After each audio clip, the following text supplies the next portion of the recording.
Ang susunod na programa ay rated PG. Patnubay at gabay ng magulang ay kailangan sa mga batang manonood.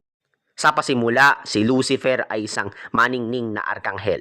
Dahil sa kanyang pagmamataas, nagrebelde siya laban sa Diyos at siya ay binagsak, naging si Satanas. Sa ngayon, ang pagmamataas ay isa pa ring malaking panganib sa ating buhay. Ipinagmamalaki natin ang ating mga tagumpay sa halip na ibigay ang kaluwalhatiang nararapat sa Diyos.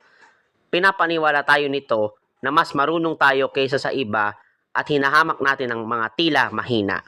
Higit sa lahat, binubulag tayo ng pagmamataas sa ating mga kasalanan at nagiging dahilan upang tanggihan natin ang kaligtasan ng Diyos.